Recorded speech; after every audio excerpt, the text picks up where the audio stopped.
ഇങ്ങനെ ഒരു ക്ലബിനെ പറ്റി ഞാൻ കേട്ടിട്ടേ ഇല്ലല്ലോ. അയ്യോ, അത് വലിയ അത്ഭുതമാണല്ലോ. 2 കൊല്ലം മുമ്പ് ഞങ്ങളുടെ ക്ലബ്ബായിരുന്നു ഇവിടെ കോൽക്കളി മത്സരം സംഘടിപ്പിച്ച്.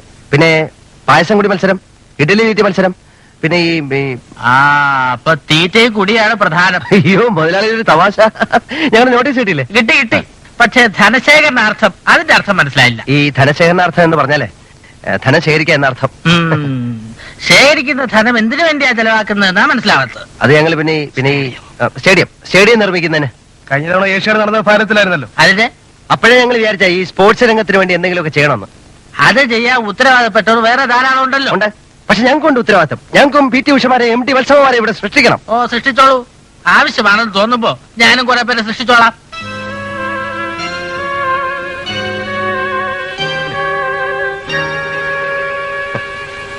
നല്ലൊരു തുക ഞങ്ങൾ മുതലാളിയിൽ നിന്ന് പ്രതീക്ഷിക്കുന്നുണ്ട്.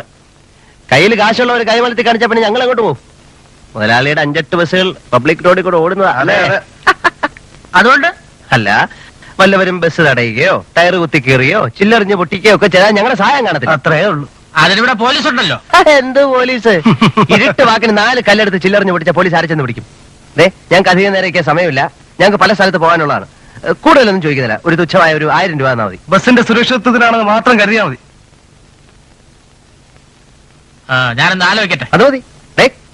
മുതലാളിക്ക് ഒരു ഫാമിലി പാസ്വേഡ്, കംപ്ലീറ്റ് ഫാമിലി ഗാനമേള കേൾക്കാം. ഗാനഗന്ധർവന്റെ മധുരമായ ശബ്ദമല്ലേ മുതലാളി? കാശുവിന് മതി. വരട്ടെ.